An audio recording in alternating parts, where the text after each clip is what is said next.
Ya, rasa nasionalisme mereka itu tidak ada. Di mana-mana mereka tidak mempunyai rasa nasionalisme. Nasionalisme mereka itu membingungkan. Dari mana sebenarnya saya berasal? Karena tidak jelas. Ketika mereka mengaku berasal dari Basrah, ternyata di Basrah tidak terkonfirmasi bahwa mereka berasal dari Basrah. Tidak ada satu kitab pun yang menyatakan bahwa Ahmad bin Isa itu berasal dari Basrah. Kemudian ketika mereka terbukti haplogrupnya sebagai G orang Kaukasus, belum tentu orang Kaukasus juga menerima dari sana.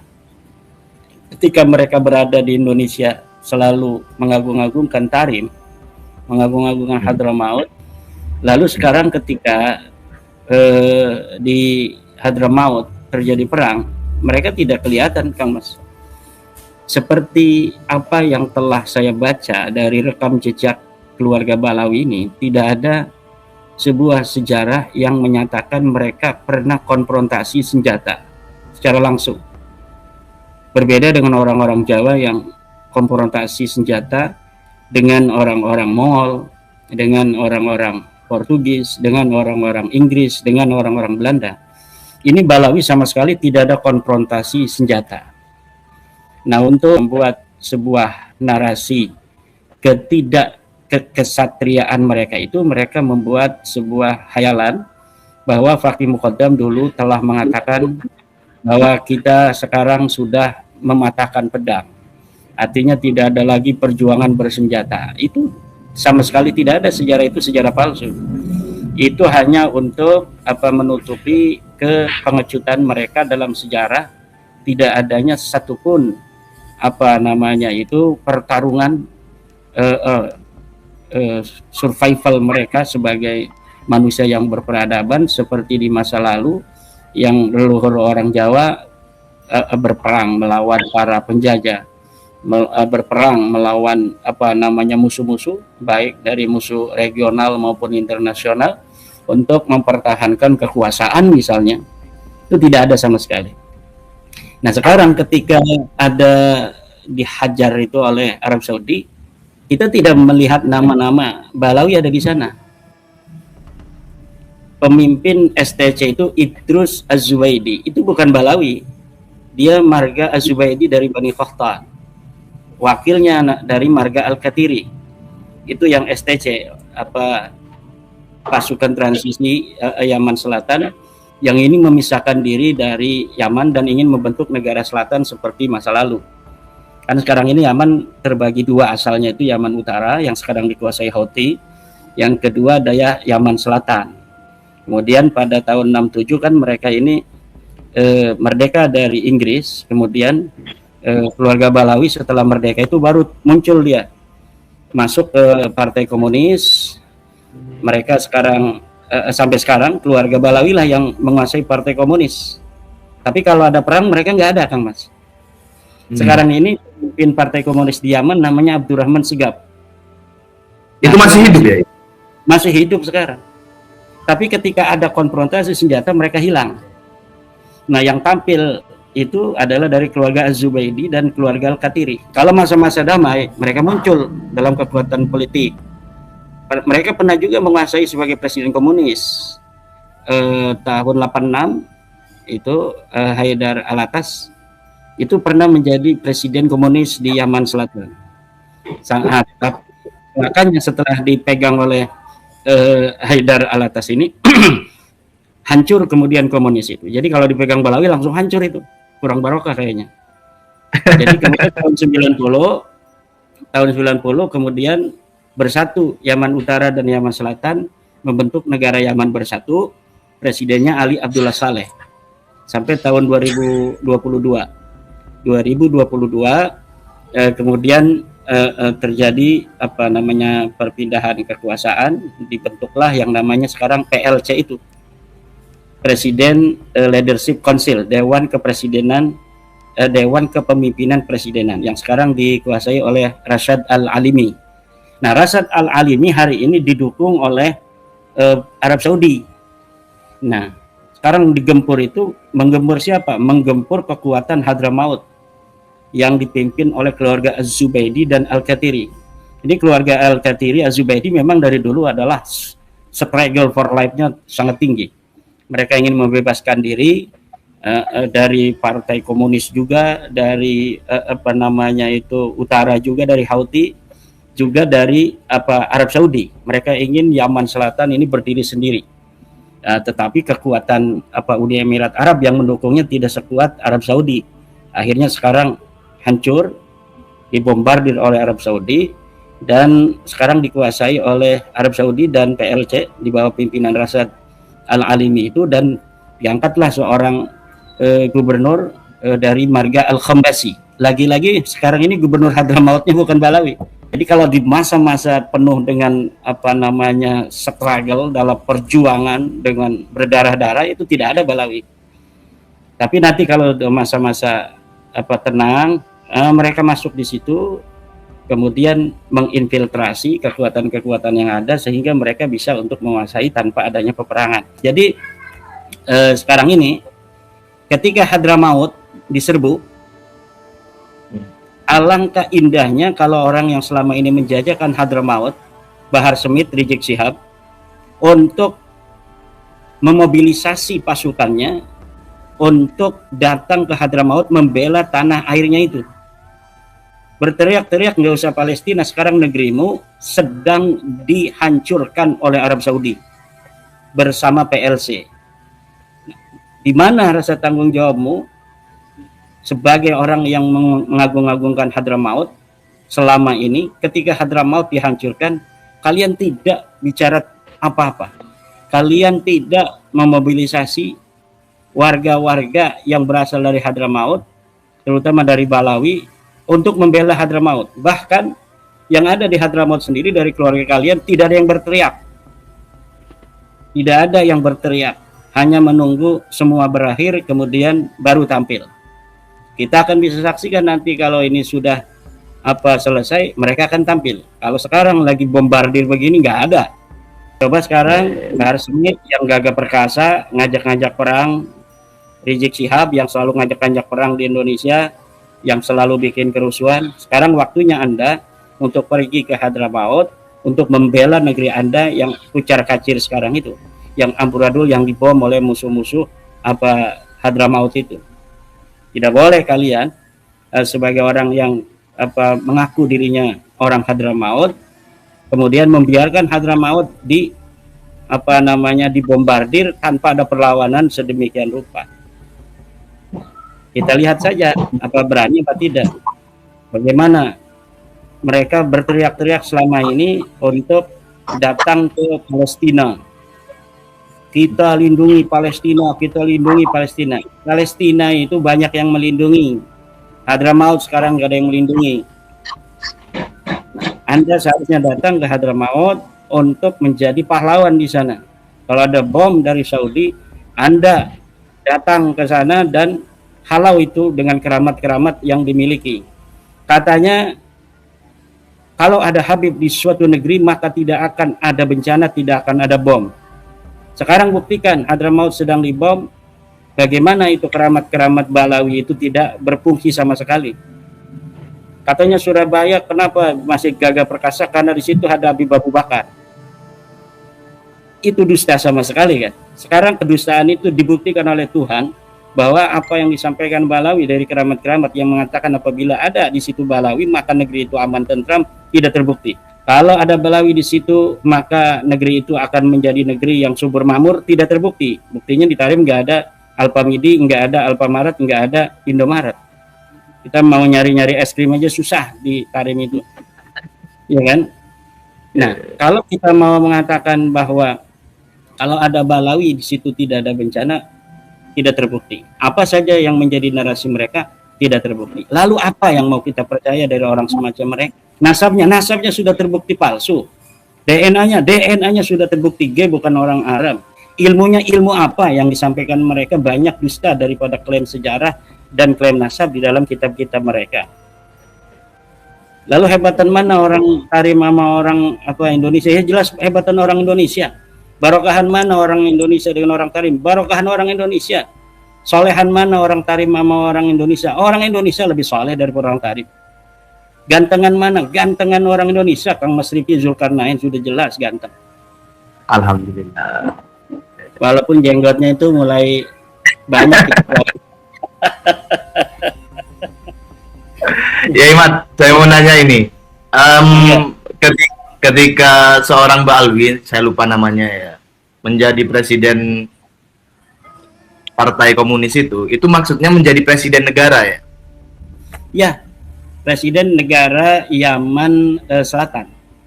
Karena Yaman Selatan adalah negara komunis satu-satunya di Timur Tengah. Jadi negara komunis di Timur Tengah itu adalah Yaman Selatan. Yaman Selatan itu Hadramaut itu. Jadi ketika tahun 1967 Yaman itu merdeka dari Inggris, kan mereka orang Balawi itu sangat dekat dengan Inggris. Nah, oleh karena itu diberikan kemudahan-kemudahan oleh Inggris sehingga mereka mendapat posisi-posisi tertentu dalam politik, sehingga kemudian mereka lah yang menguasai bersama-sama marga lainnya Partai Komunis di Yaman Selatan itu. Sampai hari ini pemimpinnya itu adalah Marga Balawi, namanya Abdurrahman Sigaf, pemimpin komunis di Yaman Selatan. Tetapi dia tidak muncul pada pertikaian ini, tenggelam. Juga pernah itu bapaknya Ali Al-Jufri, itu atau bapaknya atau siapanya, keluarga Al-Jufri itu menjadi wakil presiden komunis di Yaman Selatan itu juga. Nah, jadi kalau bilang PKI di Indonesia, ya PKI itu keluarga mereka. Satu-satunya keluarga PKI atau komunis di Timur Tengah adalah keluarga di Yaman Selatan itu, yang diantaranya adalah Balawi. Yang Lenin itu menjadi falsafah negara. Jadi disebutkan di dalam falsafah negaranya Leninis dan komunis, itu Yaman Selatan. Kalau Yaman Utara itu dipimpin oleh Houthi. Nah, sampai sekarang itu walaupun penyatuan dilakukan oleh dunia internasional, yang diakui sekarang adalah PLC, Presiden Leadership Council itu, Dewan Kepemimpinan Presiden yang didukung oleh Saudi Arabia, yang sekarang diketuai oleh Rashid Al-Alimi. Tetapi di utara sekarang ini masih tetap keluarga Al-Houthi. Al-Houthi ini mengaku Ar-Rasimi, Kang Mas. Jadi Al-Houthi mengaku keturunan Ar-Rasi Toba-Toba. Tetapi saya teliti, sekarang nasabnya itu bermasalah. Itu keluarga Al-Houthi, keluarga Sarafuddin itu yang jadi mufti di Houthi. Nah, ternyata keluarga Toba-Toba yang asli itu ada di Yaman, tapi mereka sudah tidak lagi ikut-ikutan. Jadi kan yang raja terakhir itu tahun 96 itu meninggal dunia itu adanya di Makkah Al-Mukarramah. Jadi Toba-Toba yang asli itu sudah tidak lagi memegang politik sejak Al-Houthi itu muncul. Tetapi mereka mengaku juga dari keluarga Toba-Toba. Tetapi saya periksa nasabnya itu ke Toba-Tobanya bermasalah gitu. Dan Sarafuddin Samsudin itu tes DNA keluarganya juga R. Yang temennya Rumel Abbas, yang kirim-kirim surat email-emailan itu Rumel Abbas. Apa namanya tuh kalau di Facebook itu kita kirim pesan tuh? Ya pesan message, direct message itu ke Sarafuddin Samsudin dan ditanggapi dengan ramah oleh Mufti Yaman itu. Rumel kemudian marah-marah sama saya kan, katanya saya berbohong bahwa itu Mufti Yaman. Itu kan palsu kan. Yang palsu itu kan kamu yang kena tipu kan, kalau saya jadi dia yang salah kirim pesan ke Mufti Yaman, tanya tentang nasab Balawi. Ketika ditanya nasabnya palsu oleh akun Mufti Yaman itu, kemudian saya roasting kan, dia mengatakan bahwa saya bohong katanya. Ya, saya bukan bohong, kamu kan percaya bahwa itu akun Mufti Yaman, itu ada buktinya, kamu message, kamu manggilnya juga ya Sayyidi, wahai Tuhanku kan, Rumel Abbas itu. Nah, masa yang begitu kita husnudon aja kepada Rumel Abbas yang mengetahui bahwa itu adalah sebagai akun Mufti Yaman. Nah, tetapi kemudian dia membuat narasi bahwa saya berbohong, katanya bahwa akun Mufti Yaman palsu, disangka benar ya. Kalau palsu ya berarti kamu yang tertipu, wahai Ananda Rumel Abbas. Ya, yang penting saya itu setelah apa namanya memverifikasi Kang Mas. Jadi saya Ya. verifikasi di media-media online di Yaman, ternyata ada berita yang sama semacam itu, bahwa Houthi itu telah membatalkan nasabnya Balawi dan beberapa keluarga lain di Yaman. Oh, itu ada ya? Ada beritanya. Cuma yang dipermasalahkan oleh Rumel itu akunnya itu akun palsu. Ya saya tidak tahu itu akun palsu atau tidak kan. Yang jelas Syarafuddin Samsudin itu juga bermasalah nasabnya. Saya lihat wajahnya aja bukan wajah Sayyid kan. Dia lebih wajah Habasah, wajah orang-orang Afrika. Tetapi ketika kita apa namanya tidak ada keperluan untuk meneliti nasab mereka, ya kita husnudon aja. Kita pakai madhab ketum atau mantan ketum.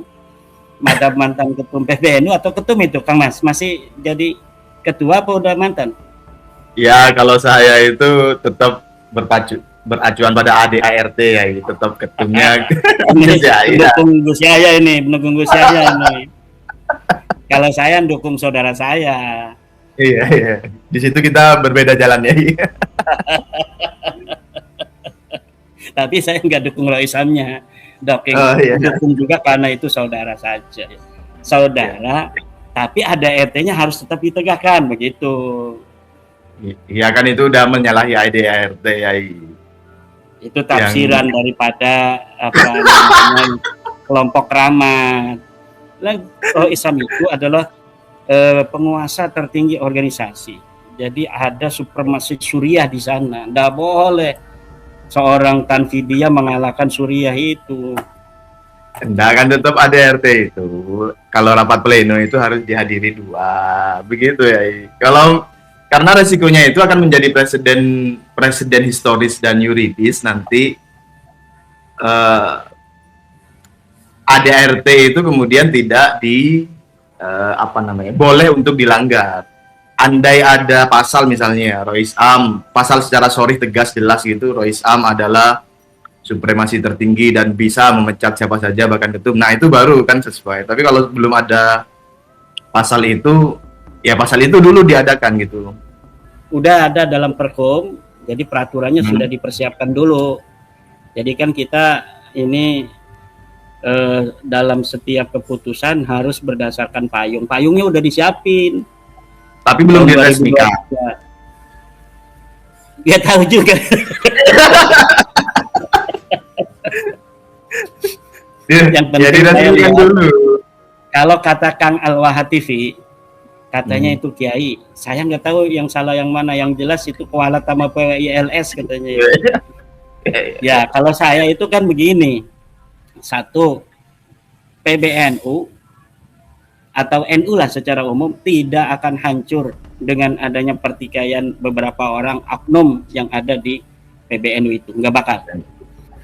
Karena insya Allah NU ini dengan barokah dan karomah daripada para muassis yang orang saleh itu akan dilindungi oleh Allah dari orang-orang jahat, baik jahat dari luar maupun jahat dari dalam.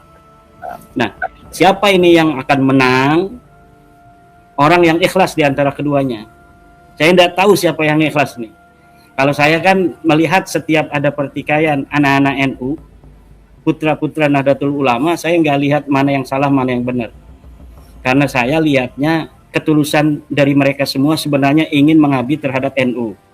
Cuma kadang-kadang ketulusan ingin mengabdi terhadap NU itu ada kepentingan-kepentingan manusiawi di dalamnya. Dan itu sangat manusiawi, wajar menurut saya. Tetapi selama di dalam hati nuraninya itu, baik dari kelompok Roisam maupun dari kelompok Gus Yahya, itu ada niat suci, itu insya Allah mereka dalam lindungan Allah. Dan saya masih melihat itu. Jadi di antara keduanya itu, saya masih melihat ada itu. Ada niat sebenarnya mereka berkhidmat kepada Nahdlatul Ulama. Tetapi kepentingan manusiawinya itu yang menjadikan mereka sekarang ini gontok-gontokan.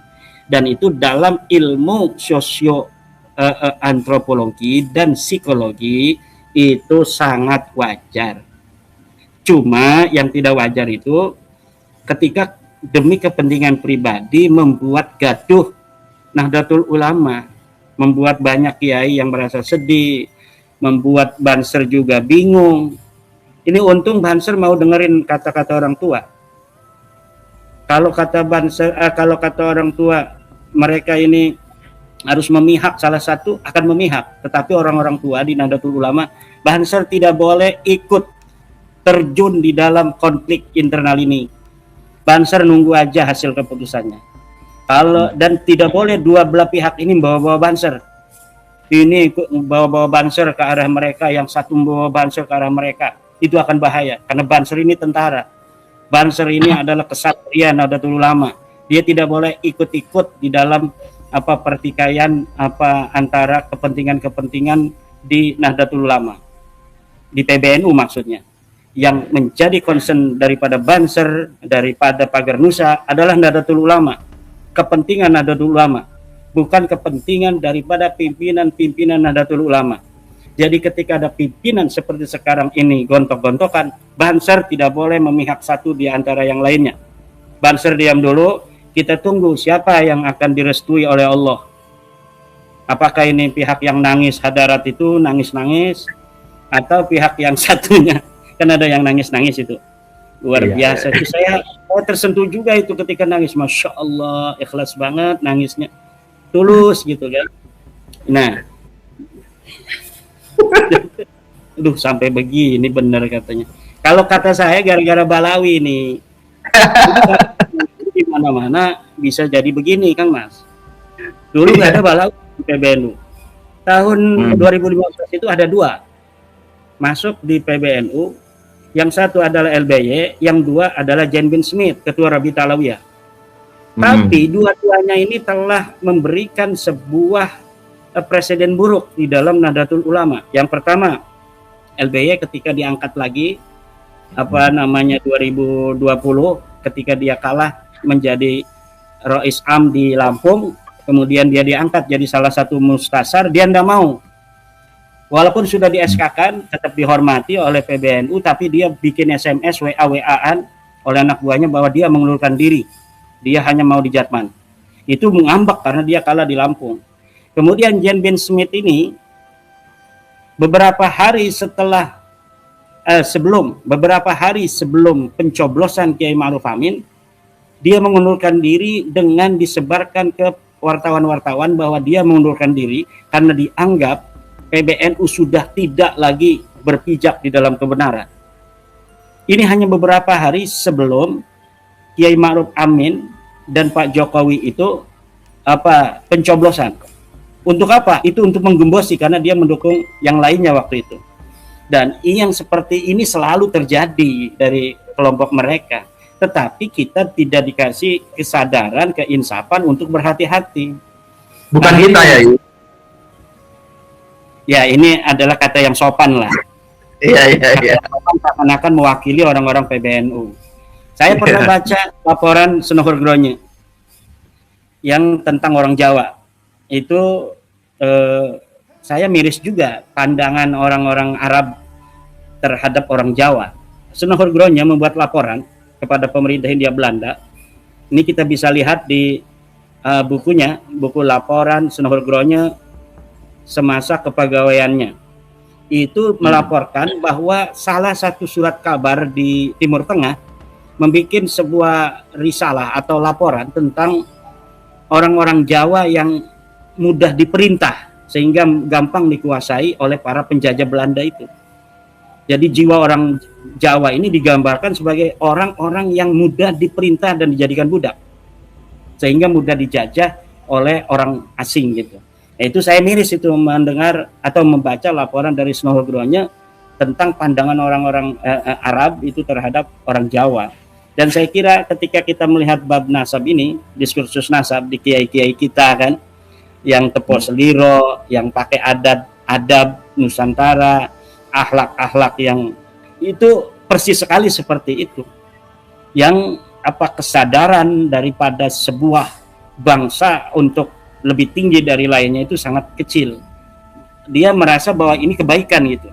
Ketika kita menolong orang yang sedang dicaci maki gitu kan di media sosial, kita melindungi gitu. Itu adalah kebaikan. Padahal kalau sudah selamat mereka itu dari caci maki, dari musuh-musuhnya itu, dialah yang akan dicaci maki dan dihina-dinakan. Itu mereka tidak menyadari itu.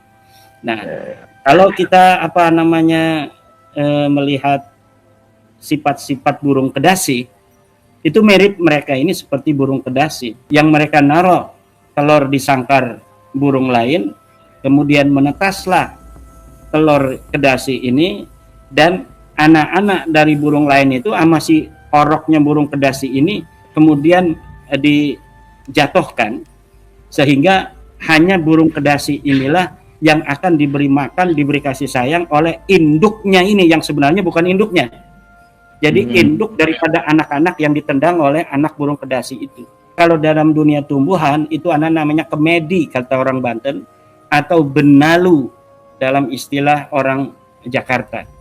Nah itu mereka ini seperti itu. Jadi menghisap saripati tumbuhan agar mereka yang mendapatkan saripati itu, sementara tumbuhan sendiri mempunyai tanggung jawab untuk mengalirkan energi saripati itu ke dahan-dahan, ke daun dan buah, itu tidak sampai karena diserap oleh kemedi itu, oleh benalu itu. Ya, ya Imat. Yang menarik itu apa sebabnya ya Imat mendukung PJ Ketum tapi tidak mendukung Rois Am? Kan satu paket ya. Enggak, saya bercanda aja. Saya ini orang tahu kalau saya itu bercanda itu. Jadi saya itu melihat dua-duanya punya niat baik untuk mengabdi pada NU. Kan itu intinya tuh. Ya, jadi dua-duanya punya niat baik untuk mengabdi pada NU, itu satu kan. Cuma kepentingan manusiawinya menjadikan mereka bertengkar. Cuma saya melihat sinar pengabdian mereka kepada NU lebih besar daripada kepentingannya itu. Cuma mereka kurang cerdas memanage konflik, sehingga terjadi hal semacam ini karena kurang cerdasnya mereka untuk memanage konflik. Seharusnya masalah kecil begitu tidak usah keluarkan ke publik. Hadapi aja mereka bersama-sama, main sikut kanan sikut kiri, tetapi publik tidak mesti tahu. Tetapi ini sudah terlanjur, angkatlah pejabat ketua umum Kiai Zulfa Mustafa yang kebetulan sekampung sama saya. Begitu. Sedulur. Nah, karena saya masih sedulur, ya orang sedulur namanya orang sedulur. Kalau orang Banten tahu sendiri, kalau masa lalu nggak lihat, kalau ada masalah dengan orang lain nggak ngelihat masalahnya dulu, bela dulu. Kalau sudah dibela, dia terlepas dari masalah, baru kita tanya masalahnya apa gitu.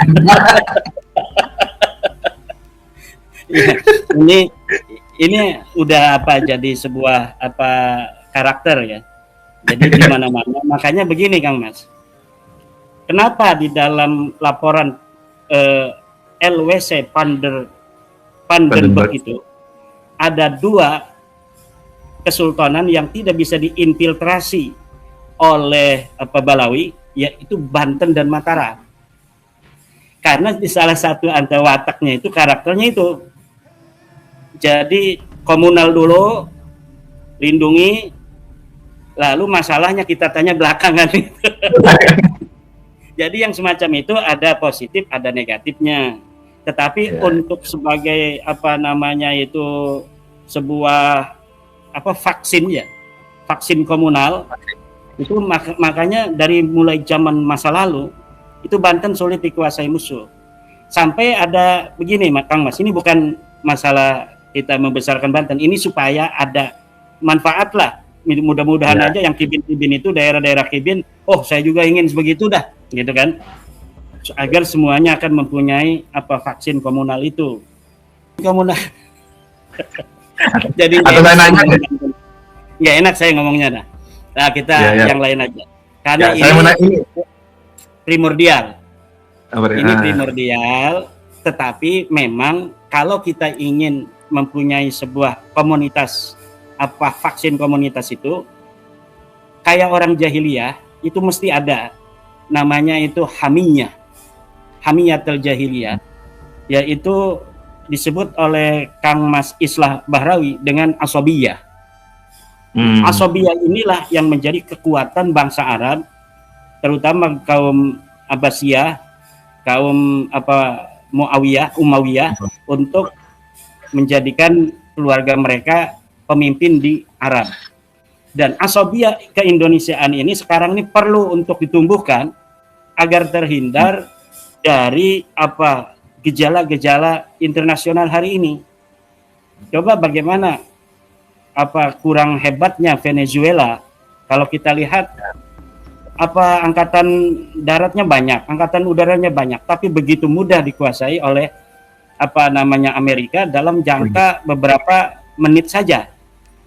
Kemudian besoknya orang-orang Venezuela malah berpesta pora untuk merayakan ditangkapnya orang Madura yang jadi presiden di Venezuela itu. Ini orang Madura harus tahu bahwa orang Madura ada yang jadi presiden di Venezuela. Namanya Maduro. Nah, kalau mereka mempunyai asobiyah, orang Venezuela mempunyai asobiyah, mereka marah semuanya, tidak akan menerima pimpinannya itu kemudian ditangkap, dengan mudah bisa menguasai Venezuela hari ini. Nah, begitu juga kita harus hati-hati melihat fenomena global ini. Itu bisa dilakukan di Venezuela, tidak menutup kemungkinan itu bisa dilakukan di negara lain termasuk Indonesia. Makanya seluruh bangsa Indonesia harus betul-betul bersatu, asobiyah keindonesiaan. Kalau itu terjadi kepada Bapak Prabowo, tidak boleh ada pengkhianat-pengkhianat seperti di Venezuela yang merayakan ditangkapnya presidennya di Venezuela. Kita harus bangkit dan kita tidak boleh membiarkan itu terjadi. Baik itu yang dukung Bapak Prabowo di masa pemilihan umum ataupun tidak, harus bersatu. Tidak boleh ada presiden kita yang ditangkap seperti di Venezuela itu, kemudian kita diinfiltrasi mau untuk merayakan ditangkapnya presiden kita. Tidak bisa untuk Indonesia. Saya kira kalau misalnya orang Indonesia memiliki rasa nasionalisme tinggi seperti ini, saya katakan seperti ini yang saya katakan tadi, maka negara lain tidak akan dengan mudah untuk menguasai negara kita atau berbuat sekehendak hati seperti yang dilakukan di Venezuela. Ya, salah satu berdasarkan sejarahnya ya, salah satu yang berpotensi besar untuk berkhianat itu, kalau kita anggap dia masih Indonesia, adalah klan Habib Alwi. Ya. Ini bisa jadi karena kemarin Rizik Syihab dan Bahar Sumed itu mengompori masyarakat Indonesia akan kebijakan Presiden Republik Indonesia Bapak Prabowo ketika tidak menjadikan bencana di Sumatera itu bencana nasional. Dia memprovokasi begitu kuat bahwa katanya ini adalah kezaliman ketika bencana di Sumatera tidak tingkatkan statusnya menjadi bencana nasional karena bantuan dari luar negeri tidak bisa datang. Dia nggak paham politik global, dia nggak paham politik internasional. Konsekuensi apa yang akan terjadi jika kita berikan status bencana kemarin itu sebagai bencana nasional? Dari sisi pertahanan dan dari sisi ketahanan ekonomi. Bukan hanya kita ngomong masalah bantuan tidak tersalurkan, bantuan belum sampai. Kita bangsa yang besar, Bapak Rizik. Kita kaya raya. Kita belum butuh itu dari luar negeri. Apalagi menurut Bapak Prabowo, luar negeri itu ada yang kalau bantu setelah selesai dia minta tagihan. Jadi awalnya bantuan tapi kemudian menagih. Ini kalau potensi bangsa kita sendiri kemudian kita gerakkan untuk membantu, maka insya Allah semua akan beres. Wong di Jawa masih banyak makanan, di Kalimantan masih banyak makanan, di Sulawesi masih banyak makanan, di Papua masih banyak makanan. Masa untuk membantu saudaranya yang ada di Sumatera di beberapa titik itu tidak mampu? Adapun keterlambatan itu kan ini faktor teknis, penyalurannya tidak mudah. Ini jangan provokasi masyarakat bahwa pemerintah kita, bangsa kita Indonesia tidak memiliki rasa empati dan simpati terhadap saudaranya yang sedang kena musibah. Ini adalah sebuah provokasi yang luar biasa untuk kemudian menjadikan masyarakat kita tidak percaya kepada bangsanya sendiri, tidak percaya terhadap pemimpinnya sendiri. Ini orang-orang macam Rizik Syihab ini yang selalu membuat perpecahan di antara anak-anak bangsa kita, antara sesama anak bangsa, dan antara bangsa dengan pemimpinnya, yaitu para pimpinan negara kita. Dan ini saya kira orang semacam ini harus diterapkan pasal-pasal dalam KUHP yang baru itu. Kena ini orang-orang begini ini. Karena sampai kapan bangsa dan negara kita akan diberi pekerjaan rumah untuk ngurusi orang semacam Rizik Syihab dan Bahar Smith ini, yang selalu memprovokasi antara rakyat dengan pemerintah. Dan itu yang sudah kita baca dalam sejarah mereka juga, bagaimana di Nusantara mereka menguasai kerajaan Siak yang sudah saya tulis kemarin, kerajaan-kerajaan di Pontianak, di Mempawah. Mempawah itu bisa sampai ada Balawi jadi sultan bukan karena mereka berperang, tapi karena infiltrasi, kawin mengawin, sehingga kemudian mengalahkan penguasa yang sah dari keluarga lainnya, sehingga mereka kemudian membentuk dengan dukungan Belanda kerajaan Pontianak itu, Al-Ghadri Pontianak. Kemudian Al-Qadri disebut sebagai Balawi, padahal ini tidak jelas. Al-Qadri ini saya bisa untuk mengatakan dia bukan Balawi sebenarnya, memang sama-sama dari Yaman, tapi mereka bukan Balawi. Ini saya punya teman yang dia punya santri dari Al-Ghadri yang sudah tes DNA. Santrinya itu DNA-nya bukan DNA G seperti Balawi, tapi DNA-nya R. Jadi ini jelas dia bukan Balawi karena tidak bertemu satu kakek bersama di atas dengan Balawi. Tetapi kenapa itu dibalawikan? Mereka juga senang dibalawikan karena memang ada sebuah keuntungan mereka dibalawikan, karena pada waktu sebelum tahun 2022 itu kan Balawi begitu luar biasa untuk menjajakan diri sebagai keturunan Nabi itu. Nah, namun sekarang ini mereka mulai ancang-ancang juga keluarga Al-Ghadri ini untuk berlari dari Balawi, kan Mas. Saya sudah pernah membaca satu artikel mungkin dari keluarga Al-Ghadri ya, tapi munculnya di Yaman. Mereka mulai untuk membuat narasi bahwa Al-Ghadri Pontianak ini bukan dari keluarga Balawi, tapi dari keluarga Al-Ghadri dari Halmin. Ada kampung atau desa di Yaman namanya Halmin. Halmin ini di Lahaj gitu. Nah, mereka sekarang bikin narasi bahwa Al-Ghadri, Husain Al-Ghadri yang pertama pindah ke Pontianak itu bukan dari Balawi, tapi dari Al-Ghadri Halmin. Yang mustaknya itu, intisabnya itu bukan kepada Jamalulail. Nah, kalau Al-Ghadri kan ke Jamalulail tuh. Sekarang dicatat di Syamsul Tahira Al-Ghadri itu Jamalulail. Tetapi menurut sejarawan daripada Halmin, bahwa Al-Ghadri itu yang dimaksud adalah dari keturunan Qadir. Qadir itu orang Qahton katanya. Nah, ini adalah sebuah perkembangan yang saya kira cukup positif untuk perkembangan diskursus nasab, karena orang-orang Yaman mulai untuk merehistografi kembali daripada catatan sejarah mereka yang acak-acakan. Ini memang Yaman ini biasa, fihi tazwirun wa tadlisun, banyak sekali sejarah mereka acak-acakan karena satu aktor itu saja. Kalau yang menguntungkan nasab itu dimasuk-masukkan, kalau yang merugikan dikeluarkan seperti DNA edit itu. Nah, DNA edit nggak boleh dikeluarkan, itu kan hukumnya haram, orang keluarga apa enggak diaku. Sementara KRT Sumodiningrat yang bukan keluarga diaku, kemudian Wali Songo yang bukan Balawi diaku Balawi, padahal mereka tahu dalam catatan mereka sendiri tidak ada.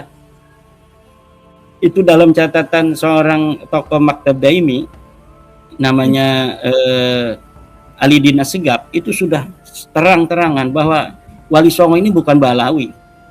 Bahkan dia membuat sebuah catatan, membuat sebuah status di media-media sosial sebelum meninggal itu bahwa Wali Songo itu bukan Balawi. Dulu itu sebelum terjadinya diskursus nasab. Nah, ketika terjadi diskursus nasab, itu rame-rame mereka menghapus apa namanya itu pernyataan-pernyataan Wali Songo bukan Balawi itu, yang keturunannya terputus itu. Sama saja seperti Guru Sekumpul. Ini al-alim al-alamah sahibil fadilah Guru Sekumpul ini. Dulu ini pengakuannya sampai ditolak, bahkan dipersekusi dalam tanda kutip, diparanin di rumah Guru Sekumpul ketika Guru Sekumpul mengaku dirinya sebagai bagian dari Al-Idrus, karena catatan-catatan keluarga dari Guru Sekumpul yang didapat dari Utsman bin Yahya tahun 1800, didatangi keluarga mereka oleh Utsman bin Yahya bahwa mereka ini keluarga Al-Idrus. Diterimalah ini silsilah dari Utsman bin Yahya bahwa keluarga daripada leluhur atau kakek daripada Guru Sekumpul ini bagian dari Al-Idrus. Tapi ketika Guru Sekumpul membacakan catatan yang dia terima dari keluarganya itu, kemudian diparanin bahwa kamu jangan ngaku-ngaku sebagai Balawi karena kamu bukan Balawi. Nah, itu sebelum isu nasab, dan itu masih ada rekamannya itu di YouTube, rekaman bagaimana mereka itu mendatangi Guru Sekumpul dan tidak mengakui Guru Sekumpul sebagai bagian dari Balawi. Nah, setelah isu nasab ini mereka datang lagi dan mengadakan deklarasi bahwa Guru Sekumpul adalah bagian dari Balawi. Dan ini ketidakkonsistenan mereka menunjukkan bahwa memang nasab itu bagi mereka bukanlah hakikat dari sebuah garis genealogi, tetapi di dalamnya ada politik di sana untuk kepentingan-kepentingan duniawi yang dengan apapun itu akan mereka lakukan. Yang penting kepentingan duniawi mereka itu akan dapat menguntungkan mereka gitu. Demikian Kang.